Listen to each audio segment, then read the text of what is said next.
Bismillahirrahmanirrahim. Assalamualaikum warahmatullahi wabarakatuh. Seandainya anda tercari-cari bagaimanakah caranya untuk mencari rezeki, yang paling mudah sekali, hari ini saya lorongkan satu jalan untuk anda, iaitu anda boleh menjadi stokis, anda boleh jadi ejen ataupun dropship untuk susu kambing Al-Amr.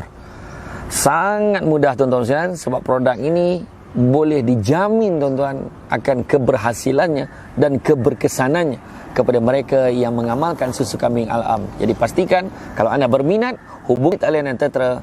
Anda akan menjadi stokis, anda akan menjadi ejen, anda menjadi dropship, anda menjadi sebahagian daripada keluarga kami dalam memasarkan produk susu kambing Al-Amr. Pastikan hubungi segera.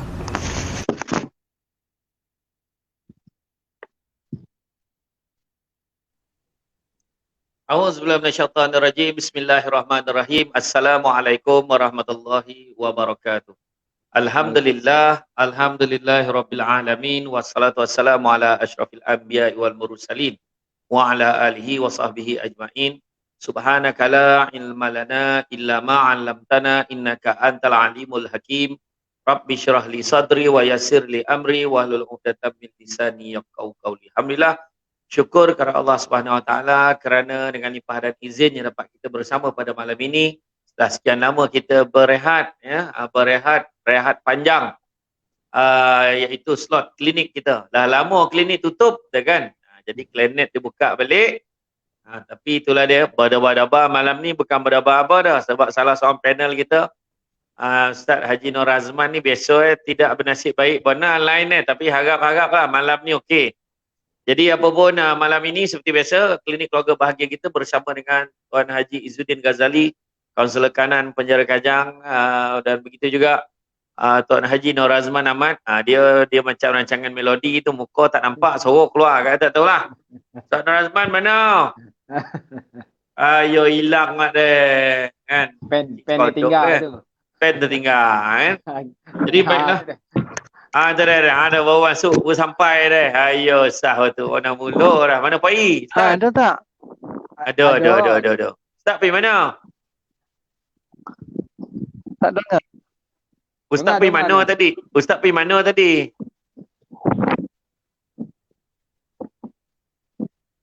Ustaz Pai mana tadi? Ambil lah.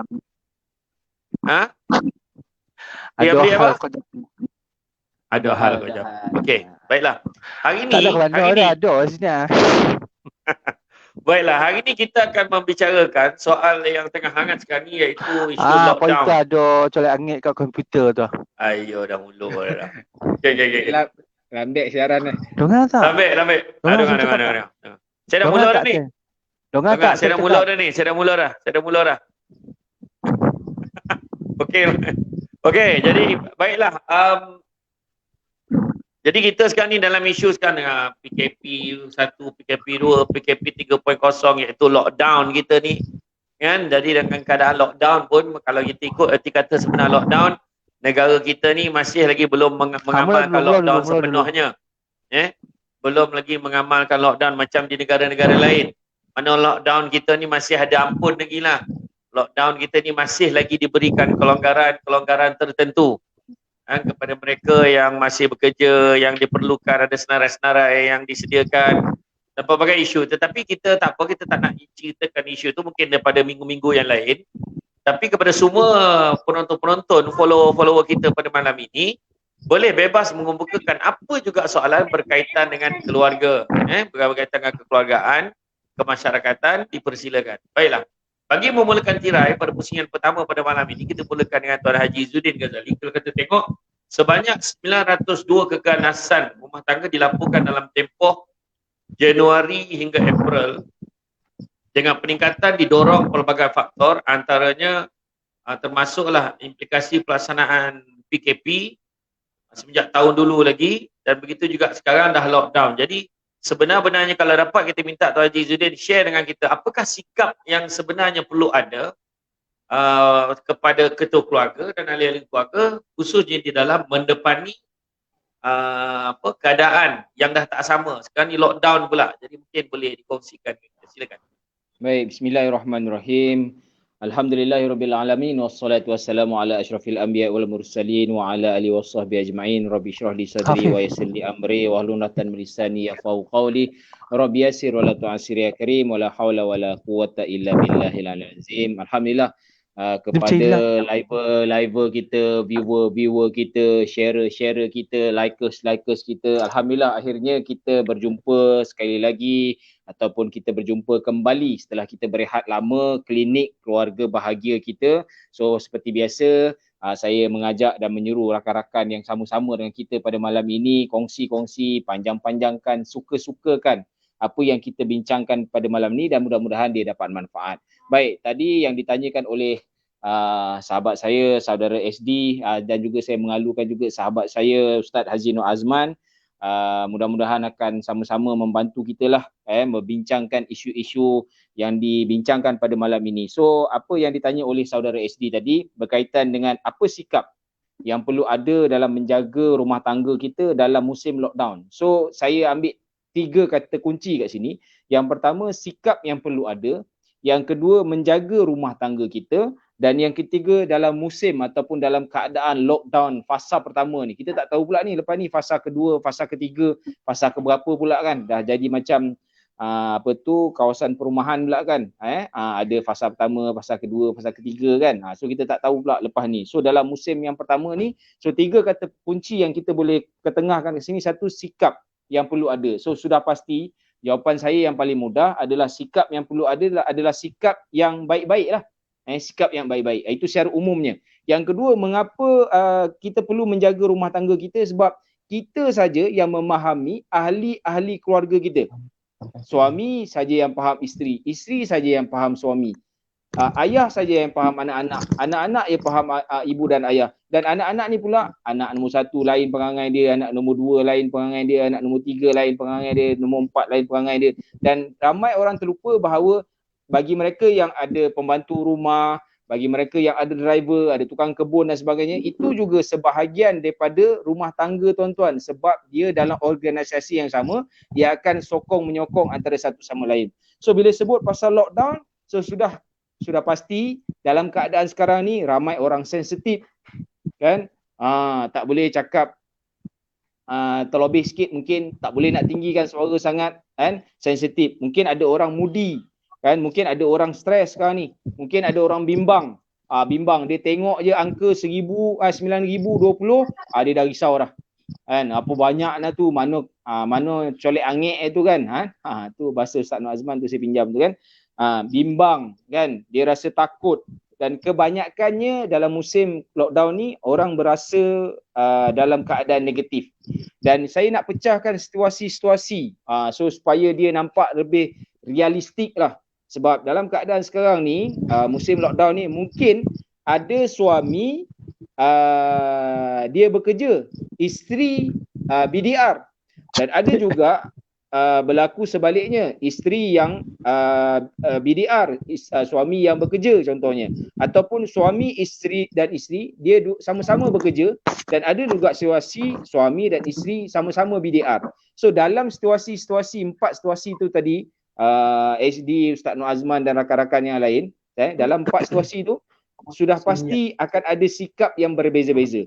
Tetapi secara umumnya pada saya dalam situasi lockdown ini, sebagai seorang ketua rumah tangga, sudah pastinya yang pertama sekali suami dan isteri dan juga anak-anak mesti saling faham, memahami antara satu sama dengan lain. Anak pun ada dia punya kesukaran dia, isteri pun ada kesukaran, suami pun ada kesukaran tertentu kan. Kemudian dekat sini kena selalu bertanya khabar lah. Dan itu salah satu permulaan kepada kita nak mencegah daripada masalah kesihatan mental berlarutan. Itu soalan yang pertama yang kita perlu buat kepada ahli keluarga kita, jiran tetangga kita dan siapa saja pun. Mesti tanya khabar. Apa khabar hari ni? Hari ni macam mana? Contohnya contohnya saya bekerja, isteri saya berada di rumah, anak-anak berada di rumah. So bila saya balik rumah, benda yang saya perlu tanya, macam mana hari ni kat rumah? Okey tak? Kena tanya. Supaya lepas tu bila dah tanya, jangan kita tanya kita jawab. Ada setengah-setengah suami ni, dia tanya, dia jawab. okey lah kot kan, tak ada apa-apa kan, semua okey, saya nampak semua okey. Dia tanya soalan, bagilah peluang untuk bercakap dan kita pula yang balik tu mendengar. Itu proses. So mesti ada bertanya khabar dan mesti ada mendengar. Itu sikap yang perlu ada. Kemudian bertolak ansur sudah pastilah. Bertolak ansur ni maksudnya faham, memahami antara satu sama lain ni. Dia tahu bahawa dekat rumah, kalau andai katanya dua-dua BDR dekat rumah, dalam keadaan BDR dekat rumah, dengan keadaan penggunaan telekomunikasi yang ada, yang anak pun nak belajar dan sebagainya, dan kemudian tingkatkan aktiviti komunikasi yang baik kan. Contohnya kalau tersilap minta maaf, kalau baik dihargai, dan saya suka menggalakkan kepada ahli keluarga, ibu bapa dan juga isteri supaya mengurangkan dari segi melihat kepada perkara-perkara yang tidak baik kepada orang lain dan tonjolkan lebih kepada penghargaan kepada ahli rumah tangga kita, ahli-ahli yang dalam keluarga kita tu. So kalau ada anak buat benda yang baik, tingkatkan penghargaan kepada diri dia. Kalau isteri buat kelebihan yang baik, bagi penghargaan yang lebih. Dan dalam bentuk-bentuk penghargaan ni macam-macam lah. Ada orang kata nak keluar ajak bawa pergi berjalan dah tak boleh cik kan. Nak buat macam mana kan? Nak menghargai macam mana? Tuan-tuan, macam-macam kaedah penghargaan. Kalau sekarang ni sistem delivery ke apa ke kan, so kalau kita bekerja, suami bekerja, apa salahnya hubungi syarikat-syarikat yang penghantaran ke, hantarlah bunga ke kan, hantarlah buah-buahan ke, hantarlah coklat ke untuk menghargai. So saya rasa kalau isteri kita duduk di rumah sibuk menguruskan anak-anak dan rumah kan, bila dapat penghargaan macam tu kan rasa macam kalau saya seronok betul lah, orang kata meloncek-loncek lah kan. So pastikanlah sikap-sikap yang kita ada tu adalah sikap-sikap yang baik, hargai, saling bantu membantu antara satu sama lain, menghargai sesama sendiri. So itulah keadaan ataupun sikap yang boleh kita kongsikan SD dalam tempoh kita musim lockdown ni. So kita kena bagi aura dan energi antara satu sama lain. Jangan bila nampak isteri kita down, suami pun down kan. So sama-samalah, sebab kita nak mengharungi ni bersama-sama. Itu buat sementara ni SD. Terima kasih banyak. Jadi alhamdulillah sikap yang kita kena ada dalam tempoh PKP ni, maknanya bukannya ketua keluarga saja, tapi semua ahli keluarga kena mainkan peranan masing-masing. Dan kita ucapkan terima kasih pada malam ni Saha Om, Nazir Juma, Ifli Zul, terima kasih banyak di atas bersudian bersama-sama dengan kita pada malam ini.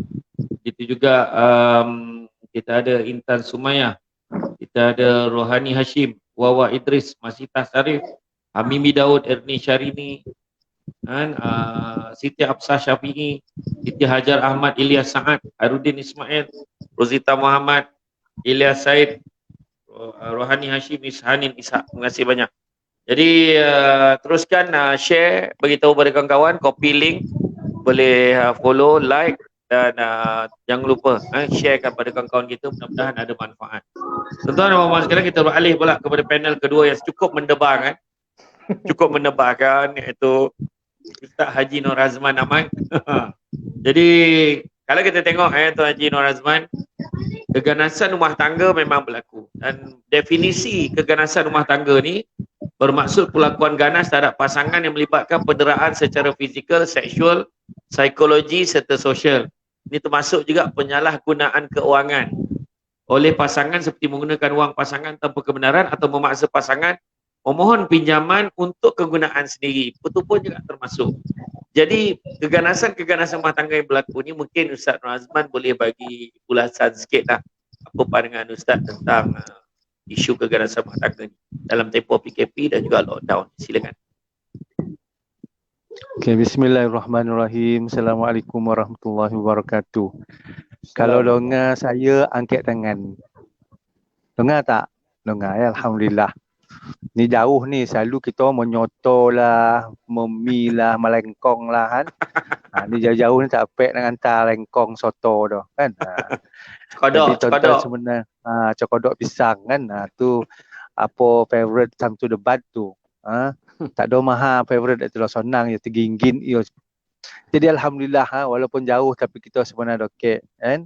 Tu tamunya dengan rakan-rakan sahabat-sahabat yang bersama lah malam ni. Walaupun kita dalam musim PKP ni macam-macam dugaan dihadapi, terutama statistik yang jelah ada orang bila nampak kata Tan Haji Zuddin ni nampak nombor tu makin meningkat, dia pun mengingigi lah di rumah tu, macam mana nak keluar ni, COVID tu ada 8 pintu tak kan, kalau keluar kan dia cakap dek COVID tu kan. Jadi macam-macam anxiety berlaku pada masyarakat. Apapun kita kena sabar, kita kena banyak-banyak memohon pada Allah Subhanahu Wa Taala, semoga apa yang berlaku ni semuanya dalam kekuasaan Allah belaka. Kalau Allah panggil esok pagi semua balik dah COVID tu kan. Tapi Allah masih lagi nak melihat apa ikhtiar, usaha, pengambilan tawakal kita dalam menguruskan perkara ini. Okey, balik pada soalan Samsul debat tadi tu kan. Keganasan rumah tangga, kita tak nafikan pelaporan yang dibuat oleh menteri, sama ada menteri di kementerian ataupun lain-lain pihak yang melihat dari sudut keganasan rumah tangga dan implikasi terhadap entiti kekeluargaan ni, terutama pada musim PKP ni kan. Kita tak nafikan benda ni berlaku di luar sana. Ya macam mana tak berlaku. Bondo yang dondam, bondo yang dipondam lama dah ni kan. Dulu kita ni jarang dapat bersemuka. Mungkin ada pasangan yang tak jumpa pun diorang ni. Seorang keluar pagi, seorang keluar malam. Berselisih kat pintu. Kok lah berselisih kan. Langsung tak berselisih langsung ada kan. Jadi bila musim PKP ni dengan arahan yang dikeluarkan oleh MKN, semua orang kena BDR. Ada orang tanya BDR tu apalah, dah 3.0 tanya aku BDR lagi tu. BDR tu bukan maksud apa tu, ada orang tanya kan, bukan duduk relax BDR tu kalau orang kerajaan. BDR bukan duduk relax kan. Maksudnya kena kerja kat rumah juga. Kadang-kadang mesyuarat lagi banyak sebenarnya dalam musim BDR ni. Kojab kan ada apa perbincangan, kojab kan telefon, petang kan kita ada mesyuarat sikit. Lagi korap sebenarnya kan. Jadi maksud itu realiti yang berlaku di luar dalam pekerjaan kita. So begitu dengan pasangan yang sedang menghadapi fenomena rumah tangga, bila pertemuan tu banyak dan kita tak ada pilihan lain kecuali duduk di dalam rumah, maka perasaan dendam, perasaan unfinished business, perasaan geram, perasaan bonci, menyampah, meluat, loyo semua keluar. TBDR ni, PKP ni kan. Jadi kita melihat ada pasangan yang tak boleh tahan, tak boleh kontrol, tak boleh mengelak bondo ini, akhirnya berlakulah keganasan rumah tangga kan. Macam baru ni saya pun ada satu kes kan, dia kata suami saya menjadikan PKP ni kan tidak ke mana ni bukan untuk kami ni saling memuhasabah diri, nak mencari kelemahan dan memperbaiki, tapi rupanya suasana ni lah tempat ataupun masa untuk mereka tu mengeluarkan emosi dan perasaan masing-masing. Jadi berlakulah pergaduhan depan anak kan, dengan caci maki, dengan hina menghina. Jadi apakah ini sebenarnya kita nak hadapi kan? Apakah ini kehidupan yang kita nak tunjukkan kepada anak-anak kita yang sedang membesar? Jadi sepatutnya kita belajar untuk menilai diri masing-masing. Saya tak katakan semua isteri itu betul dan saya tak katakan semua suami itu salah kan. Tetapi dalam suasana kehidupan yang makin mencabar ni, yang kita tidak dapat keluar bekerja, ada orang yang hilang mata pencarian, semua pendapatan. Jadi inilah masanya untuk kita duduk bersama berbincang kan. Macam tadi disebut oleh Samsul Debat, pasangan kita ni berlakunya keganasan tu bukan setakat fizikal. Kalau fizikal tu automatically lah memang termaktub dalam Akta Keganasan Rumah Tangga, dan Akta Keganasan Rumah Tangga ni bukan untuk wanita, gadis dan perempuan saja. Dia juga adalah untuk lelaki. Tapi jarang orang sebut lelaki yang jadi mangsa keganasan rumah tangga, tapi banyak dah sebenarnya. Cuma tak datang mengaku je. Selalu kono gigit, selalu kono sepak, selalu kono maki. Siapa buat tu? Isteri bukan suami buat tu. Isteri dia maki dia kan. No smackdown, Kalau tengok, iyalah. smackdown kan, kena planking kan, tersangkut tak laki terpokok macam mana cerita tu kan. Jadi bila sebut tentang keganasan tu, itu fizikal kita nampak kan. Yang berbentuk mental, selalu diancam, selalu diberikan kata-kata yang menakutkan pasangan. Awak kalau susah sangat, saya cer kang. Ya Allah, sonang nak mengucap ancer tu kan. Abang jangan main dengan cer-cer tu bang. Kang kau jadi benda lain kang. Kau keluar daripada itu kang, cer katanya kan. Rupa-rupa cer tu ceromat. Ingatkan corai, rupa ceromat katanya kan. Jadi kalau itu tak apalah, tapi kalau dia keluar perkataan dan pasangan, terutama isteri melanggar syarat yang ditetapkan itu, maka berlakulah taklik itu kan. Jadi maksudnya dari segi emosi pun banyak yang terdera di musim PKP ni kan. Mereka tak lagi mana, mereka sabar. Tak ada anak-anak yang berhubung dengan kita, didapati anak-anak dalam keadaan trauma kan, melihat ibu bapa bergaduh. Bayangkan budak tak keluar bilik, takut nak keluar bilik, takut dia menjadi mangsa seterusnya keganasan yang berlaku dalam rumah tangga tu. Kemudian termasuk tadi sebut financial. Tak semestinya duit isteri, duit suami kadang-kadang apa yang ada pada isteri tu, contohnya isteri ada sumber pendapatan. That's why masa kita PKP ni, bukan nak kata ni duit dan tu duit kau, tidak. Kita kena bersama-sama macam mana kita nak membuat satu inisiatif keluarga, macam mana kita boleh berjimat, macam mana kita boleh faham struktur keuangan keluarga. Sekarang ni seorang aja yang bekerja, seorang lagi tak bekerja. Anak-anak pun macam tu mesti ada kefahaman tentang kesukaran yang dihadapi oleh ibu bapa dalam keadaan pandemik ni. So semua orang kena main peranan masing-masing.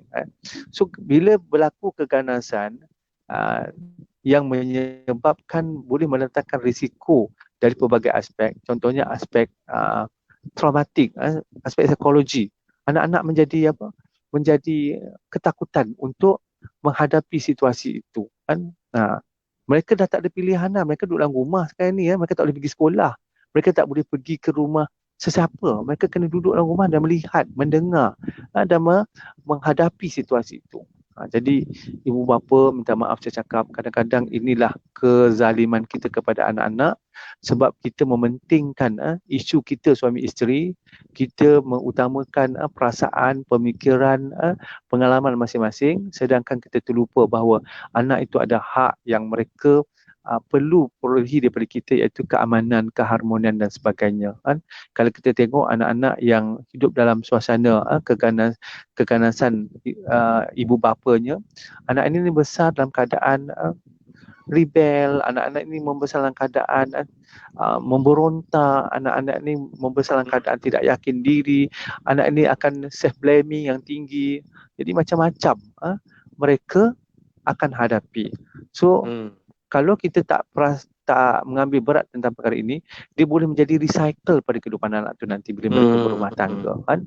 Sebab itu dalam konteks saya sebagai seorang kaunselor adalah sepatutnya dalam keadaan macam ni, kalau sekiranya ada isu-isu, banyak juga dijalankan sesi ataupun runding cara melalui online oleh pelbagai pihak. Kami pun di MAINS menyediakan perkhidmatan tu kepada anda. Boleh berhubung dengan nombor-nombor yang ada pada website kami, supaya kurang-kurangnya bila perkongsian, bila kita meluahkan, bila kita mengalihkan bebanan itu dengan kita meluahkan kepada orang yang betul, jadi kerenganan pemikiran dan perasaan kita itu akan membolehkan kita membuat satu keputusan yang betul. Tapi bila kita ni dah tak ada pilihan lain, kita pula stuck dengan keadaan-keadaan yang ada, maka akhirnya tanpa diduga berlaku bukan sahaja perceraian tapi kematian. Itu yang sangat dibimbangi sekarang kan. Jadi insya-Allah kita ni ada kualiti kehidupan peribadi masing-masing. Kita ada pemikiran, kita ada perasaan. Belajarlah macam mana kita memberi keutamaan bukan sahaja kepada diri sendiri tapi juga keutamaan kepada orang lain yang ada dalam entiti kehidupan kita berkeluarga. Jadi sebab itu apabila berlakunya sesuatu dalam hubungan kita sebagai suami isteri ataupun ibu dan ayah, dalam konteks ini tugas kita ialah bagaimana kita boleh mencari titik untuk kita menghadapinya dengan tenang dan menguruskannya dengan berlapang dada. Itu yang paling penting. Sebab bila kita dah menghadapi satu situasi, contohnya stres, lepas tu ada anxiety, lepas tu ada perkara-perkara lain yang kita tak boleh kontrol. Itu sebabnya lama kelamaan hidup yang memang sedia adalah dengan persoalan dan juga perkara-perkara yang boleh menambah sukar kepada itu. So kita kena cari satu alternatif bagaimana kita boleh menghadapinya dengan realiti dan juga suasana yang terkawal dan memberikan kesan kepada persekitaran hidup yang lebih aman dan sentosa, insya-Allah. Terima kasih banyak. Saya ucapkan kepada Tuan Haji Nur Azman. Tadi Tuan Haji Nur Azman cerita betapa bila tidak ditangani isu konflik rumah tangga ni, suami isteri, dia kesan akhir dia kepada keluarga, kepada anak-anak adalah kesan yang sangat serius lah.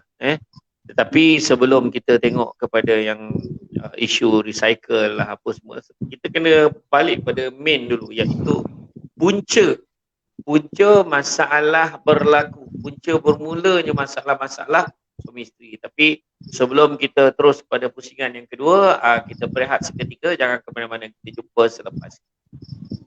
Bismillahirrahmanirrahim. Assalamualaikum warahmatullahi wabarakatuh. Lebih 50% daripada pelanggan-pelanggan kami menyatakan bahawa susu kambing Al-Am ini dapat menyelesaikan masalah gastrik dan GERD di dalam perut kita. Jadi tuan-tuan dan sekalian, siapa yang nak dapatkan susu kambing Al-Am, dapatkan segera. InsyaAllah masalah senak perut, gastrik, GERD dapat diselesaikan dengan susu kambing Al-Am ni. Siapa berminat, hubungi kami, tekan link ataupun di ruang komen yang disediakan. Jumpa lagi. Assalamualaikum warahmatullahi wabarakatuh. Baiklah, kita kembali semula dengan di dalam klinik keluarga bahagia. Soalan seterusnya, bila kita nak tengok tadi tentang punca berlaku, kita tengok dalam tempoh PKP berlangsung sebelum ini, sekarang nak bawa pada lockdown, berlakunya pelbagai masalah keganasan rumah tangga, pelbagai punca, antaranya perbalahan disebabkan oleh cemburu, selisih faham berkaitan perkara-perkara kecil, hal-hal remeh-temeh, kadang-kadang tu berkaitan dengan duit, suami penagih dadah dan sebagainya. Jadi apa pandangan Tuan Haji Izzuddin tentang punca-punca berlakunya masalah keganasan rumah tangga? Silakan. Baik, terima kasih SD. Yang saya hormati Ustaz Nur Azman, rakan-rakan yang sama-sama dengan kita pada malam ini. So bila bercerita tentang isu pergaduhan, so isu ni adalah satu masalah lah. So ada kata-kata yang menyebut masalah bukan masalah selagi kita boleh selesaikan masalah. Masalah akan jadi masalah bila kita dapat selesaikan masalah itu. Dan ketika itulah masalah menjadi masalah. Saya ulang sekali lagi. Masalah bukan masalah selagi kita boleh selesaikan masalah. Masalah akan jadi masalah bila kita tak dapat selesaikan masalah itu. Dan ketika itulah masalah itu menjadi masalah. Jadi sama ada isu tu kecil atau besar, tetapi kita tak boleh menyelesaikan isu tersebut, maka isu itu akan menjadi masalah baik pada suami, baik pada isteri, baik pada anak-anak, kan? So sebab tu dari peringkat awalnya ada kata-kata, ada rakan-rakan yang berkongsi, jangan dibesarkan yang kecil dan jangan dikecilkan yang besar. So maksudnya apa kat situ? Kita jangan ambil mudah. Kita jangan ambil mudah. Dalam rumah tangga ni, jangan mentang-mentang benda tu ni kita kecil-kecilkan. Alah biasalah ni lockdown. Alah besok habis lah tu, apa dah hal. Alah jangan alah. So kita tak boleh nak semuanya dialahkan. Lepas tu jangan pula benda yang kecil-kecil kita nak besar-besarkan, kan? Awak ni masak ni apa ni, yang itu tak kena, yang ini slipper tak susun, kan? Itu tak, ini semua macam-macam tak kena lah. Banyak sangat tak kena bila benda yang kecil kita besar-besarkan, kan? So dalam keadaan ni seperti yang dimaklumkan tadi, dalam keadaan lockdown ni tuan-tuan, walaupun ini adalah keadaan yang sudah orang kata 3.0 lah, maksudnya dah kali yang ketiga. Tetapi kadar jenayah rumah tangga ataupun kadar apa kita panggil pergolakan dalam rumah tangga ni meningkat disebabkan lebih banyak isu-isu ataupun masalah-masalah direkodkan, masalah-masalah direkodkan, dan time-time macam ni lah, contohnya tadi Ustaz Nur Azman ada kongsi, Ma'ins sendiri ada sediakan talian kan. Saya dipahamkan hari tu saya live dengan Ustazah Asniah di Jakim, dia pun ada My Care COVID-19 so disediakan, so ramai orang mengadu. Dan tapi kita ni, bagi saya sebagai seorang kaunselor dan Ustaz Nur Azman pun saya yakin dia pun bersetuju, kita seronok kalau pasangan suami isteri, anak-anak berkongsi kepada channel yang betul. Yang kita bimbang ini, dia akan jadi lebih mudarat bila dia kongsi pada channel-channel yang tak sepatutnya. Terutama sekali di sosial media. Kan, aku hari ni tension betul lah dengan bini aku ni. Aku BDR pun lebih baik aku kerja lah kalau macam ni. Walaupun dia hanya meluahkan, tetapi kita bimbang komen-komen di bawah tu dia akan menghuru-harakan lagi. Ini yang saya katakan tadi.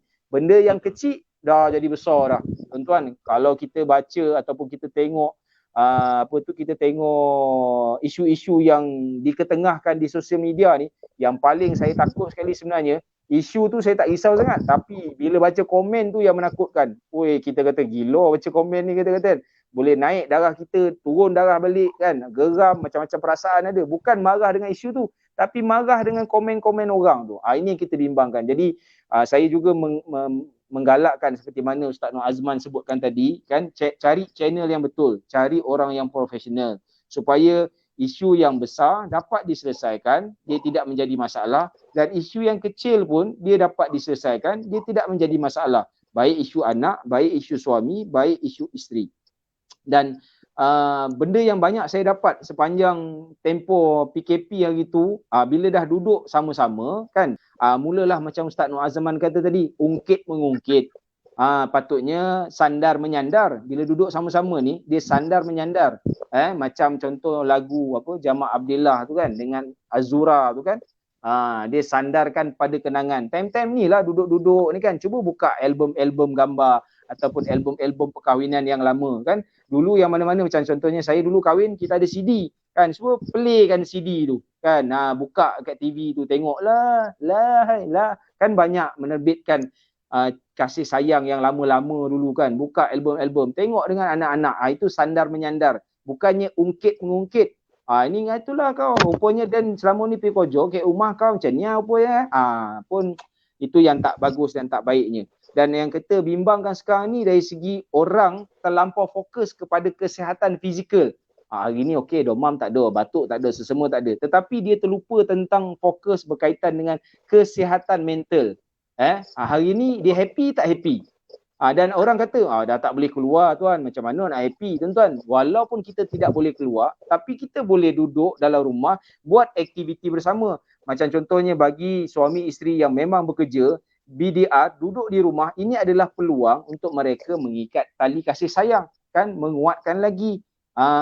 Contohnya buatlah aktiviti bersama. So kalau ada peluang, buka dekat mana-mana channel ataupun di aplikasi online tu kan, booking lah congkak ke, carrom ke, mainlah dam haji ke, dam ular ke, main sama-sama, duduk sama-sama kan. Tapi janganlah daripada pagi sampai ke malam duk main dam ular kan, tak habis-habis mainnya, dah naik turun balik, dah naik turun balik.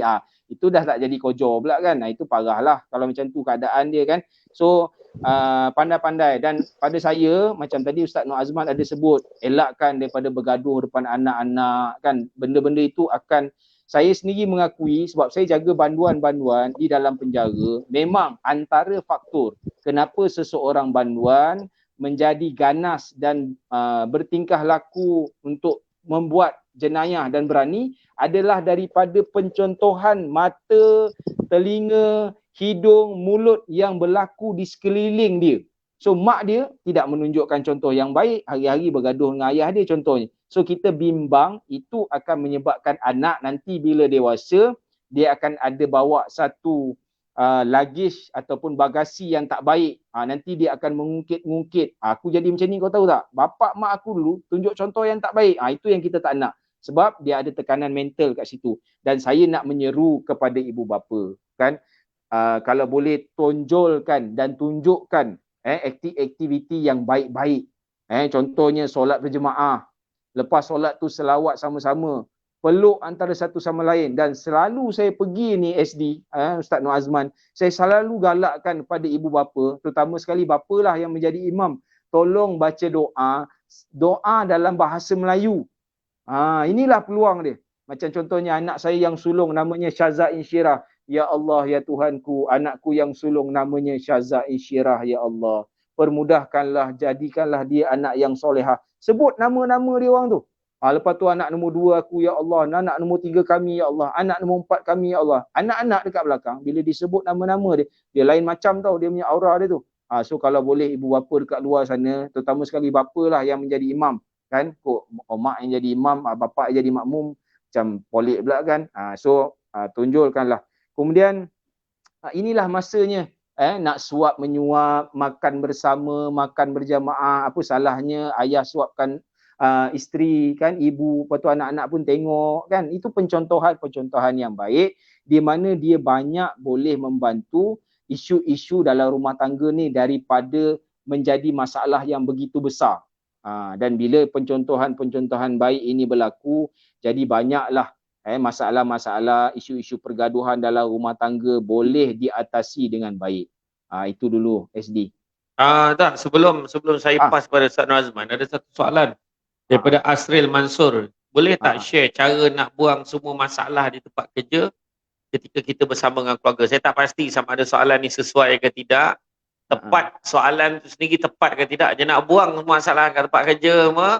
Dia nak buang ketika bersama keluarga. Mungkin Tuan Haji Izzuddin boleh komen sikit.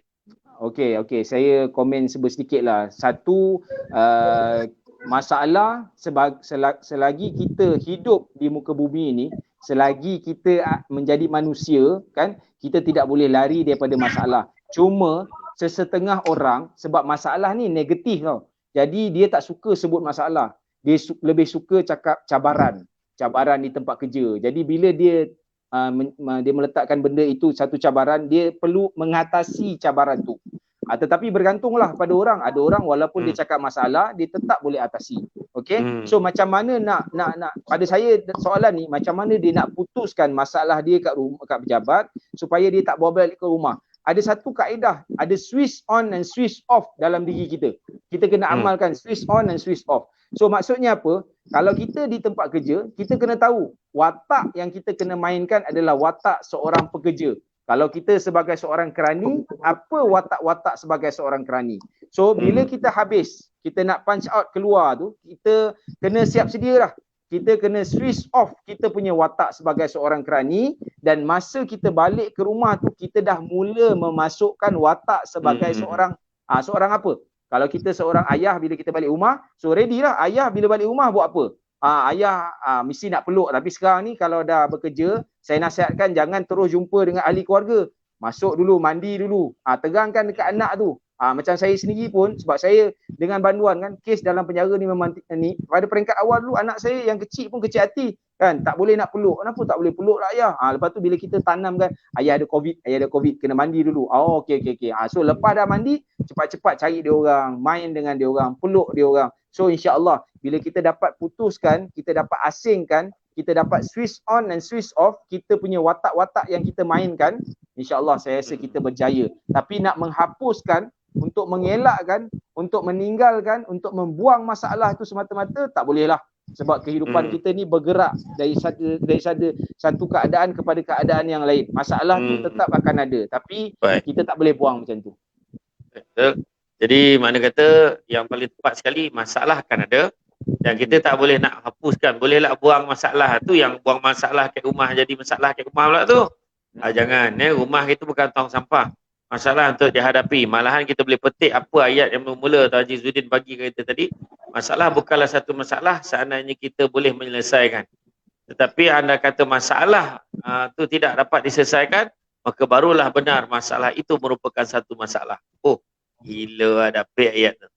Baiklah tuan-tuan dan puan-puan rahmati Allah sekalian, kita beralih pada Tuan Haji Nur Azman yang nak beritahu bahawa sesungguhnya dilaporkan terdapat peningkatan sebanyak 3 kali ganda kes keganasan rumah tangga yang dilaporkan di Hubei, China sejak diletakkan di bawah perintah berkurung lockdown ekoran wabak COVID-19. Di Perancis pula terdapat peningkatan sebanyak 32 hingga 36% semenjak perintah kawalan pergerakan dijalankan. Ini juga turut dilihat di negara-negara lain seperti Spanyol, Greenland dan juga Tunisia. Seperti mana yang dah Tuan Haji Nur Azman sebut di awal tadi, keganasan rumah tangga bukan hanya fizikal, malahan juga membawa kepada kematian. Sebagai bukti, terdapat 2 kes kematian akibat penderaan dilaporkan di Perancis dan 1 kes di Spanyol yang menunjukkan betapa seriusnya perkara ini dan perlunya ia diberi penumpuan. Jadi kalau kita tengok Tuan Haji Nur Azman, majoriti kes keganasan rumah tangga ni berpunca pada masalah kewangan. Tetapi ramai juga yang ada masalah kewangan. Baru-baru ni kalangan kerajaan pun dah mula kena tolak gaji dia sikit. Alhamdulillah kita tengok ada beberapa pemimpin dah mula tolak gaji dia. Dia kata sebab dia nak sumbangkan daripada rakyat. Dia kata untuk penyakit, untuk bantu, untuk dana tabung COVID ni kan. Tetapi kita tengok ada setengah masalah walaupun setengah keluarga ni walaupun dia ada masalah kewangan. Tetapi kenapa pula keluarga ni okey? Ada keluarga yang tak okey kan? Apa bezanya pasangan yang bermasalah ni dengan pasangan-pasangan yang lain yang turut mempunyai masalah kewangan? Silakan, Haji Nur Azman.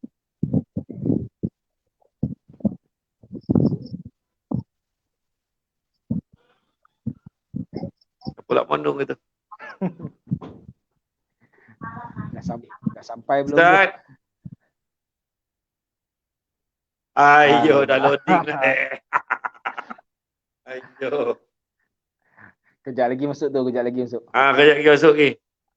Jadi Ada ini fakta yang apa? Yang kita tengok setakat ni kita punya apa ni? Ni sahab Om kata Ian cucu main dam mula tu. Tadi kan yang apa dia respon pada Tuan Haji Zuddin cerita pasal main dam tadi kan. Di Kojo tadi. Tengok kebanyakannya semua bagi salam ya, kurang bagi soalan. Dia kena tajuk-tajuk lain ni kan. Jadi mungkin Tuan Haji Zuddin boleh bagi pandangan sikit kot pada soalan tadi kan. Kita tengok ada masalah, ada pasangan ni ada masalah kewangan, boleh kata semua ada masalah kewangan kalau ikut kan. Tak ada yang sempurnanya. Orang kaya dengan cara dia, orang miskin dengan cara dia, orang sederhana dengan cara dia, kaki tengah kerajaan dengan cara dia, orang berniaga dengan cara dia, semua ada masalah kewangan. Tapi macam mana setengah pasangan tu boleh menghadapi dengan baik dan setengah pasangan pula berlaku berantakan rumah tangganya, bergaduh, penderaan fizikal dan sebagainya. Silakan Haji Zuddin. Okey SD, saya komen sikit lah. Dari segi pengurusan keuangan ni, memang kalau kita bincangkan isu hal rumah tangga ni, di antara ranking yang tertinggi lah. Bila kita buat kajian, kenapa pergaduhan ataupun isu rumah tangga ni boleh berlaku, ataupun kenapa penceraian ini boleh berlaku, memang di antara ranking tertinggi. Orang kata 5 yang terbaik lah. 5 yang terbaik isu keuangan ni. Tetapi macam yang SD sebutkan juga tadi lah. So isu keuangan ni kalau dipikirkan tak cukup, memang tak pernah cukup kita ni sebenarnya. Memang tak pernah cukup kan. Tapi kalau kita pandai menguruskan, kalau kita minta maaf cakap, kalau kita ni gaji kerani, so kita kena hidup cara kerani. Tapi kalau kita gaji kerani, kita nak hidup cara jusar. Contoh ni kalau yang bekerja kerajaan lah yang faham lah tu kan. Tapi saya rasa insyaAllah orang mula faham lah sebab dah keluar arahan itu, dah tolak ni, baru orang nampak rumah KSN sampai banyak tua dia punya allowance kan. Tu baru contoh lah tu kan. So maksudnya kita nak tahu dekat situ bahawa bagaimana kita menguruskan keuangan kita. Kalau kita tukang kebun, kita kena hidup cara tukang kebun lah. Kalau kita pegawai besar, kita boleh hidup sebagai macam mana pegawai besar pun. Tak ada masalah. Tetapi kita kena hidup berdasarkan apa yang kita ada. Tapi bila kita hidup cara orang lain nak hidup, ni masalah juga. Sebab ada setengah-setengah, saya ada satu kes berlaku pergaduhan tengah musim-musim PKP ni, tak tahulah. Orang kata syaitan mana yang merasuk bini kan. Dia datang jumpa saya, dia tak tahu macam mana nak handle dia. Isteri dia kata time-time macam ni tak tahulah apa kono bini nak beli kereta baru. Heboh nak beli kereta baru contoh kan. Nak juga dia kata mana kan musim-musim sekarang ni kita tak tahu turun naik ni kan. Jadi itu pun akan menjadi punca. Nampak Ustaz Azman dah kembali ke skrin tu. Okey. Kita bagi kat dia lah terus kan. Ustaz dengar tak soalan yang tadi? Okey. Ustaz saya tambah Ustaz. itu punya Ustaz Allah. tambah Ustaz. Dengar. Tambah Ustaz tambah. Okey, keadaan di Spanyol lah. Okey, yelah kita kalau kita nak persalahkan orang, memang kita akan nampaklah salah orang. Sebab itu dalam konteks hari ni, kita tengok diri masing-masing. Jadi sampai masa dah kita ni bukan menuding jari. Kita melihat kepada keadaan diri kita sendiri. Contohnya nak aban isteri banyak salah, nak abalkan orang tu tak betul, nak abalkan orang tu sengit, bengit, orang tu bacin, sampai bila pun takkan selesai. Jadi adalah baik untuk dalam suasana begini kita memuhasabah diri kita kan. Kalau nak cari kesalah, semua orang ada salah masing-masing. Saya pun ada salah diri saya sendiri.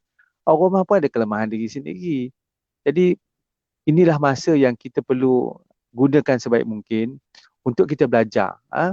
Belajar mengenali dan memahami situasi yang berlaku. Kenapa pergeseran ataupun konflik ini berlaku dalam rumah tangga kita? Kenapa ini terjadi kepada diri kita sebagai suami isteri? Sebab kata Haji Zudin dengan Samsul Debat, tengok punca apa?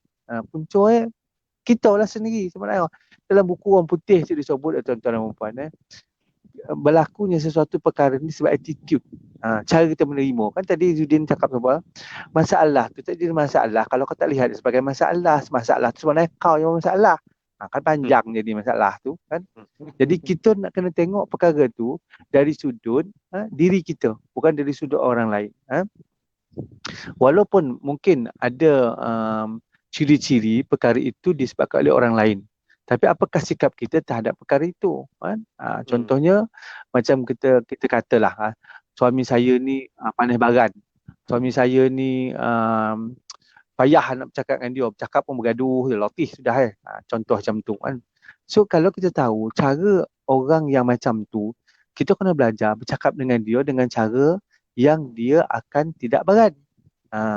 Bila kita bercakap dalam bentuk provokasi contohnya. Alah awak mikir orang ni tak betul. Awak tak betul. Awak tak betul. Itu provokasi namanya kan. Okey, kalau saya tak betul, cuba beritahu apa yang perlu saya betulkan. Jadi maksudnya biar dia cakap. Jadi kita kata, selama ni saya ingatkan benda tu tak ada jadi masalah. Rupa jadi masalah kat awak. Kan? Nampak tak? Jadi kita belajar untuk memahami.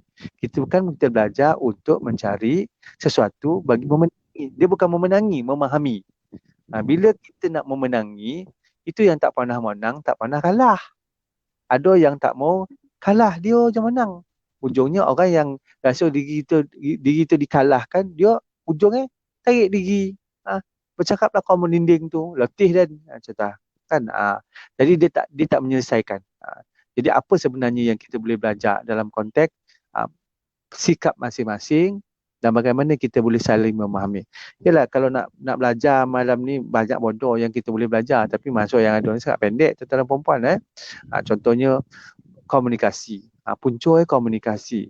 Masing-masing memilih cara bercakap dengan kaedah saya betul, I win you lose kita. Saya betul, awak salah. Ataupun awak kena dengar cakap saya. Saya ni siapa dalam rumah ni contohnya. Tak semestinya kita sebagai suami, orang lain kena dengar kita 24 jam.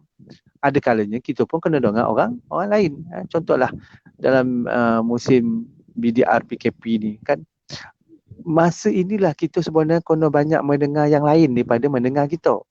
Contohnya anak kan, dia time PKP ni dia banyak masuk dengan kita, banyak soalan ni, betul tak? Kadang-kadang macam anak saya lah ditanya sebagi kerja tak? Kita orang abang dah, InsyaAllah 2 minggu ni BDR. Bagi mereka maksud bekerja dari rumah tu ialah kita ada kat rumah, jadi boleh main dengan dia, boleh bergurau dengan dia, boleh buat itu buat ini. Bagi dia itu. Tapi dalam masa yang sama, kita perlu jelaskan pula dalam keadaan kita ni bekerja di rumah, maksudnya daripada pukul 8 songa sampai pukul 4 songa, apa-apa yang berkaitan dengan kerja kita kena laksanakan. So ada masa kita boleh layan dia, ada masa dia tidak boleh campur dalam aktiviti kita yang sedang bekerja. So sebenarnya lagi payah sebenarnya bekerja di rumah ni, sebabnya kita nak entertain dia, kita nak entertain komputer, nak entertain internet kan. Jadi maksudnya kebijaksanaan kita lah mengatur masa dan juga suasana itu. Okey. Balik kepada soalan tadi punca. Jadi kalau lihat punca tu maknanya kita akan cari macam mana kita nak meneroka punca tu. Apakah dia betul-betul punca yang sebenarnya ataupun punca yang kita rasa macam itu punca tapi sebenarnya kita hilang punca. Itu bukan punca sebenarnya. Punca ialah attitude tadi lah, sikap kita terhadap satu isu ataupun terhadap satu perkara yang lain. Berlakunya sesuatu tekanan dalam kehidupan manusia itu disebabkan manusia melihat tekanan itu dalam bentuk perspektif diri dia. Bukan perspektif suasana. Bukan dari sudut ataupun dari kacamata sesuatu yang sepatutnya boleh digunakan secara positif. Tapi ialah manusia tetap manusia kan. Jadi kalau kita rasa macam apa yang kita buat tu betul, orang lain salah, so selama itulah kita akan membuat tanggapan yang sedemikian dan akhirnya orang lain akan melihat sikap yang itulah sebenarnya kepada punca persoalan tadi tu kan. Jadi dalam suasana begini mungkinlah ada kawan saya yang kena kuarantin seminggu lebih. So saya tanya, sepanjang kuarantin tu apa agaknya yang dia hadapi, bagaimana keadaan, sebab yalah kita tidak berada di situ, orang yang ada di situ tu dia ada pengalaman dia lah dalam kuarantin tu. Bila duduk seorang tu katanya kan, jauh daripada keluarga, mungkin bagi seorang isteri yang mungkin sakit hati kau selama dengan suami, jadi suami tu kena kuarantin, tak tahu perasaan tu, syukur alhamdulillah nonggok lah kat situ, taubat lah kau dalam keadaan tu, contoh lah kan, orang tengah marah gitu kan. Tapi sebenarnya bagi yang duduk dalam kuarantin tu, apa yang dia sampaikan pada saya, dia kata apa, bila saya belajar tentang perlunya orang lain dalam hidup kita ni kan. Selama ni isteri menyediakan keperluan kita sebagai seorang suami, adakah kita belajar menghargainya kan? Bayangkanlah lauk ayam ayam toge, lauk ayam kubih katanya. Di rumah isteri boleh buat macam-macam untuk meraihkan kita, tapi kita tidak belajar menghargainya. Kan di situ ada hikmah di sebaliknya. Begitu juga dengan anak-anak kan. Selama ni kita bila ada ayah tu nak wangi, tapi bila ayah tak ada tu, apa perasaan kita? Jadi ini semua adalah pelajaran kehidupan yang kita harus ambil, yang kita harus lalui dengan pemikiran yang terbuka dan positif kan. Jadi tak ada benda yang terjadi dalam hidup ni begitu sahaja. Dia mesti ada sesuatu yang Tuhan ciptakan untuk kebaikan kita bersama. Sama ada orang yang diuji itu ataupun orang yang sedang menguruskan ujian tersebut. Jadi tidak ada siapa yang terlepas daripada hikmah tersebut. Sebab apa yang kita belajar dalam hidup ni daripada mehnah, ujian kepada hikmah dan akhirnya nikmah. Itulah harapan kita supaya nikmah itulah yang akan menjadikan kita ada kesedaran, ada keinsafan, ada perubahan, ada keinginan untuk memperbetulkan diri dan juga berusaha memperbaiki keadaan-keadaan yang ada dalam kehidupan seharian kita. Minta maaf lah yo. Lain ni pun milik Allah Subhanahu Wa Taala kan. Macam mana kita usaha pun kan. Izin dia tak izin. Okey. Apa pun banyak dia punya level alasan itu memang level tinggi. Alasan setiap minggu tertahan kan. Okay, tapi tak apa. Yang penting kita dengar dengan jelas. Alhamdulillah setiap kali Ustaz Nur Azman dia keluar, dia masuk balik tu line tu jelas lah. Line-nya diperbaharui kan. Jadi sebelum kita beralih pada kesimpulan, kita akan berehat seketika, kita kembali semula selepas ini. Bismillahirrahmanirrahim. Assalamualaikum warahmatullahi wabarakatuh.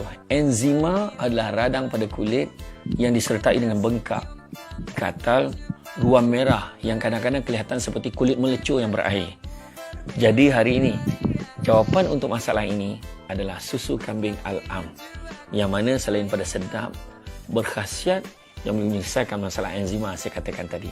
Jadi siapa berminat, pastikan anda hubungi kami, tekan link ataupun boleh tanya di ruangan komen. InsyaAllah kami akan melayan permintaan anda. Apa lagi? Assalamualaikum warahmatullahi wabarakatuh. Baiklah, kita sampai kepada pusingan yang ketiga yang terakhir, kesimpulan. Tapi sebelum buat kesimpulan, nanti Tuan Haji Zuddin jawab soalan, ada satu soalan daripada saudara Ilyas Said. Soalannya, ada pasangan yang cuba untuk tidak menunjukkan keresahan dan kesusahan mereka di hadapan keluarga, sedangkan dalam dompet sekadar cukup untuk isi minyak motor. Patut ke merahsiakan kesusahan sendiri-sendiri dengan niat tak mahu merungsingkan pasangan, namun akhirnya memendam perasaan yang membawa pergaduhan. Mungkin Tuan Haji Zuddin share dan kemudian buat kesimpulan. Silakan. Okey, baik SD, Ustaz Nur Azman dan juga yang bertanya kan. So kita berbalik pada apa yang saya nyatakan tadi. Masalah bukan masalah selagi kita boleh selesaikan. Berapa sen, berapa susah hidup kita, kita makan pasir ke apa ke kan. Tapi kalau kita boleh selesaikan masalah itu, maka dia bukan masalah. Tetapi bila duit kita banyak tu, nak isi minyak motor pun tak ada, tetapi kita dah mula pula pinjam daripada orang, kita dah minta boreh pada rumah orang pula, dah meminta-minta, dah sampai jadi pengemis ke apa ke sampai ke tahap itu. So maksudnya kita tak boleh menyelesaikan masalah itu. Dan cara dia adalah berkongsi dengan orang yang boleh membantu kita menyelesaikan masalah itu. Tetapi jangan ambil kesempatan kat atas orang tu. Kita tadi tak ada duit nak isi minyak motor. Tetapi kita pinjam duit dengan orang sampai boleh beli motor pula baru. Dia ni kata duit minyak motor tak ada, motor baru pula keluar rupanya. Dia berlebih-lebihan pula. Jangan sampai ambil kesempatan. So pada saya ulang balik benda yang sama jugalah pada saya. So kalau kita ada isu, ada masalah, kita berpada-padalah. Kita berperingkat-peringkat menyelesaikan dia kan. So lepas tu kalau kita rasa tak mampu, kita nak berkongsi dengan ahli keluarga kita. Bukan semua ahli keluarga yang faham kita. Ada setengah-setengah orang tu bila kita cerita masalah, pertama sekali dia bantai dulu. Itulah kau. Berapa ringgit kau nak pinjam? Dia bagi juga, tapi dia dah bantai dulu kan. Kalau kita sanggup terima bantaian dia tu, alhamdulillah. Sebab SD saya pun nak buat kesimpulan juga yang ini juga kan. So musim PKP ni, apa yang saya boleh simpulkan, ada 3 benda yang banyak berlaku pada kita ni sebagai manusia, baik rumah tangga ataupun hal kerja. Yang pertama, ramai orang yang rasa terinaya. Kita tak tahulah terinaya dari segi sudut-sudut ke apa ke kan, banyak yang terinaya. Yang kedua, ramai orang rasa tidak dihargai. Dan yang ketiga, ramai orang kecewa.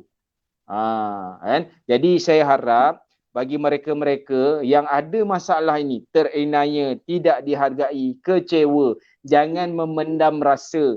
Cari saluran yang betul, macam Ustaz Nur Azman menyediakan saluran yang baik untuk daripada Main. So hubungi dia. Daripada dia duduk main dengan anak dalam haji ke dah mula kat rumah tu, tuan-tuan telefon dia. So dapat menyelesaikan masalah. Sebab bila berkongsi dengan orang yang profesional ni, banyak urusan-urusan boleh diselesaikan. Cuma kalau yang nak hubungi saya waktu pejabat memang tak dapat lah. Saya berada dalam penjara. Memang saya tak ada kontak dengan orang luar. So kalau malam pula saya biasanya lebih banyak menguruskan hal rumah tangga pula lah, sebab kita seharian di pejabat. Jadi kebanyakannya saya akan jawab selepas urusan-urusan yang lain, nak email ke apa ke. Tapi banyak channel-channel, di JKM ada, di KKM ada, di Majlis Agama ada. So gunakan channel-channel tersebut untuk menyalurkan masalah ataupun isu cabaran yang tuan-tuan hadapi semasa musim PKP ini. Mudah-mudahan kita dapat menempuhi, kita dapat melaluinya dengan sebaik mungkin, dan mudah-mudahan Allah akan bagi kita rezeki yang lebih baik daripada sebelum ini. Ramai tuan-tuan, ada orang rezekinya lebih baik daripada musim Covid dulu bila dia dah dalam keadaan macam ni. Macam-macam. So mudah-mudahan kita sama-sama. Itu saja untuk saya, SD dan juga Ustaz Nazman. Yang baik itu daripada Allah SWT, yang kurang itu atas kelemahan saya sendiri. Wallahualam. Assalamualaikum warahmatullahi wabarakatuh. Assalamualaikum warahmatullahi wabarakatuh. Terima kasih banyak kepada Tuan Haji Zuddin. InsyaAllah kita rindukan jawapan-jawapan daripada Tuan Haji Zuddin dan juga Tuan Haji Nur Azman. Baiklah, mungkin secara kesimpulannya mungkin Ustaz Nur Azman boleh tambah sikit untuk makluman semua. InsyaAllah minggu depan kita akan bawa topik, maknanya nak beritahu kat dua-dua panel minggu depan standby aerial yang power sikit. Kalau perlu punggahan Ustaz Azman ni bawa tempek yang clear. Faham rumah atas bukit tu. Tak clear dia tu. Jadi Ustaz, mungkin Ustaz silakan buat kesimpulan Ustaz.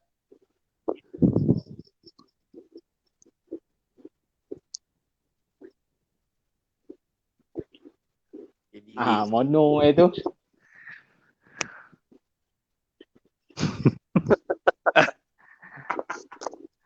Kesimpulan. Tahu tak apa? Dia dah ambil, dia Okey, delay sikit. alhamdulillah. Yalah, bondo yang kita sampaikan malam ni pun tuan-tuan dan puan-puan dah tahu. Tahu tak? Dengar tak? Dengar kan? Dengar. Sama lah. Nak sampai KSA pun delay juga. Okey. Apa yang tuan-tuan dan puan-puan dengar malam ni sebenarnya semua dah tahu dah. Bondo dah biasa. Dah dipasak-pasak selalu dalam telinga kita ni kan. Tapi walaupun kita selalu dah dengar, walaupun kita dah faham, adakah kita mengambil pengajaran daripadanya? Itu yang lebih utama kan. Kalau kita dengar lepas tu kita alah penceramah ataupun ustaz tu cakap boleh lah teh. Dia boleh lah. Sekarang ni kalau kita ada jawapan yang macam tu dalam hidup kita ni, selama itulah kita duduk di stand yang sama kan. Jadi baik buat masa ini dan pada masa-masa akan datang kita belajar mengenali diri kita dan mengubah keadaan itu. Apa yang kita dah lapik sepanjang hidup kita sekarang ni? Adakah dia sesuatu yang memberi impak yang baik kepada diri dan orang lain? Kalau di sebaliknya itu, itulah masanya untuk kita memperbaiki. Kalau kita boleh perbaiki tanpa ada perkongsian dengan orang lain, silakan. Tapi kalau kita perlu berkongsi dengan orang lain tentang perubahan yang kita nak lakukan, maka carilah siapa yang boleh membantu kita untuk kita memahami keadaan itu dan membantu kita untuk lebih menjadi yang lebih baik, insya-Allah. Dan saya yang bercakap ni pun bukanlah yang terbaik. Saya pun ada kelemahan diri sendiri. Tetapi yang lebih utama adalah daripada kelemahan dan juga kekurangan itulah menjadikan kita manusia yang menjadi lebih baik pada masa-masa yang akan datang, insya-Allah. So terima kasih di atas perkongsian malam ini. Semoga rakan-rakan yang mendengar yang dah baik tu menjadi lebih baik. Yang belajar untuk baik itu silakan. Sebab kita tak tahu bila perakhiran hidup kita ini. Sekurang-kurangnya bila kita tinggalkan dunia ni, kita tinggalkan dengan kebaikan dan perkara yang baik-baik, insya-Allah. Wallahu'alam. InsyaAllah. Dan insyaAllah pada minggu depan kita akan bincangkan satu lagi topik yang menarik. Saya ingat saya nak sentuh tentang isu-isu kontroversi rumah tangga dalam tempoh PKP. Kita akan bincangkan next week. Contohnya macam baru-baru ni kita lihat macam mana ada terlanjur pula kan, boleh pula berlaku terlanjur dengan adik ipar sendiri. Jadi mengapa benda-benda ni boleh berlaku? Jadi kita akan bincangkan pada minggu depan. Dan begitu juga terima kasih kepada Tuan Haji Zudin, terima kasih kepada Tuan Haji Nur Azman selaku panelis tetap kita. InsyaAllah kita akan bincang lagi pada minggu depan. Dan untuk makluman pada semua follower, pada malam besok kita ada satu lagi forum, iaitu kita tengok forum apa malam besok. Malam besok adalah forum yang duit banyak keluar, apa yang kita dapat bersama-sama dengan Datuk Kazim Ilyas dan juga Ustaz Jafri Mahmudi. Jadi jangan lupa bersama dengan kita semua besok. Dan insyaAllah pada dengan Tuan Haji Zudin dan Ustaz Nur Azman Ahmad, kita akan bersama lagi pada minggu depan. Kita akan cuba minta pihak telekomunikasi untuk siapkan line yang lebih power lagi untuk okey. Jadi saya ucapkan terima kasih banyak kepada semua. InsyaAllah kita jumpa lagi dalam kesempatan yang baik datang dari Allah SWT. Ada kurang itu punca kelemahan kami sebagai manusia biasa. Jumpa lagi. Assalamualaikum warahmatullahi wabarakatuh. Waalaikumsalam warahmatullahi. Bismillahirrahmanirrahim. Assalamualaikum warahmatullahi wabarakatuh. Kepada mereka yang sakit tumit, pijak sakit, tangan kebas-kebas, kemudian sakit lutut, osteoporosis, dapatkan susu kambing Al-Am. Murah saja, RM45 saja sekotak. Dan kalau anda inginkan, dapatkan segera dengan menghubungi ataupun tekan link ataupun di ruangan komen di bawah. Kami pasti akan melayani kehendak anda. Dapatkan segera sementara stok masih ada. Assalamualaikum warahmatullahi wabarakatuh.